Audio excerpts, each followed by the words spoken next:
So tomorrow, March 2nd, is the beginning of Lent 2022.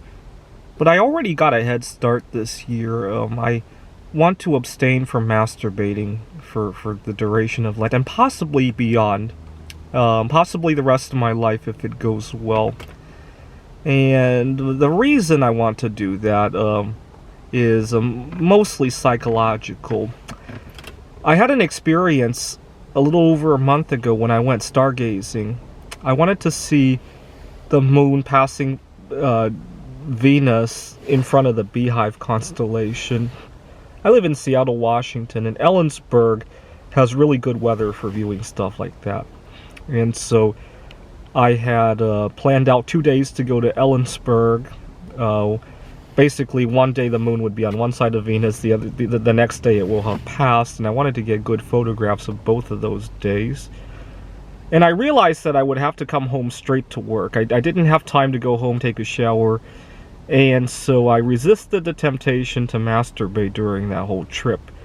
And you would think that would be painful, but I actually had two of the best days in my life, and the reason being that when I was abstaining from masturbating, I need to fill the gap in my life. And so I would be out on the street, I'd see a girl that I like, and I would start a conversation with her. In the past, I may have been nervous about doing that. I wrote a number of computer games. I thought of ideas that I hadn't thought I had overlooked in the past. The stargazing was also significantly enhanced, I would say. And everything just seemed a whole lot more heightened, right? When I was masturbating and I satisfied myself, I just became very dulled out, right?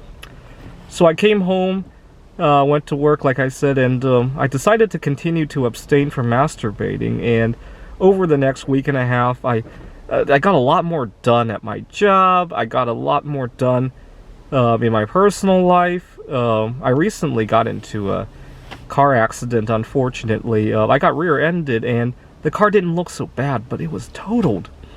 And so you saw me spend some time in a rental car. I'm finally got my new car. It's a Kia Forte. And when I was abstaining from masturbating, my problem-solving skills were really enhanced because I really needed to fill that gap in my life. Had I continued to masturbate during the whole time I was dealing with rental cars and insurance claims, I don't think I would have. I haggled quite a few things that I might not have done so had I been masturbating. As I was buying the car, the car dealer, he still remembered me. It's the same dealer I bought the Mitsubishi Lancer from almost 5 years ago. He remembers me, and I was able to haggle with him. I was able to haggle with the insurance adjuster. And when I was masturbating, I might not have done that because I didn't need something to fill the void in my life. And unfortunately, I feel this way every time I abstain from masturbating, but I always go back to masturbating. I don't know why. I hate myself for it. Sometimes, literally, while masturbating, I'll ask myself, what the fuck are you doing? I literally do that. Leave a comment if you've ever felt that way. Now, what's really interesting is that 3 years ago, I had a girlfriend, and a lot of times I had a hard time spending time with her because I would want her to go away so I could masturbate. And I don't know if any of you guys who are in relationships have ever experienced that. And I knew I was out of control, but I didn't know why I was doing that. The other problem is that I don't think masturbating is necessarily unhealthy. The problem I have is that the urge to masturbate could be all-consuming, right? I need to go to a meeting at work and I'm late. In the middle of being with my girlfriend, right? The urge will just overpower me. I've lost jobs over urges to masturbate. I've lost girlfriends over it, and I'll probably make the whole Lent without masturbating, and I'll have to think about if I want to continue to abstain afterwards. But I hope to have more control over the matter. Let's put it that way. I don't think it's necessarily unhealthy. Anyways, so I get a head start before Lent. It's already been 4 days, I think. So if I make it through the whole Lent, it'll be 45 days, and then I'll reevaluate how I do it. Now, I had some good experiences with Lent. I'm not very religious, by the way, but it's nice to keep my friends who are religious some company, right? I've done all sorts of religious observations, even though I'm not necessarily of that religion. Um, I had a coworker who wanted to quit smoking for Lent.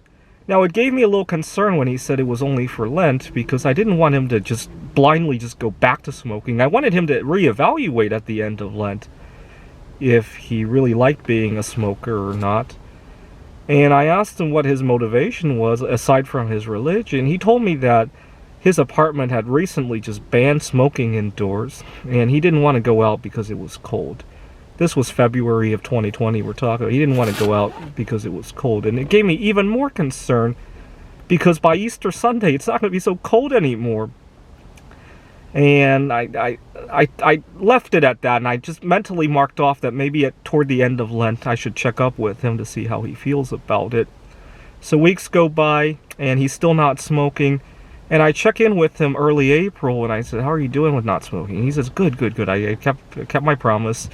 And I said, "Do you like it?" And he wasn't so sure anymore.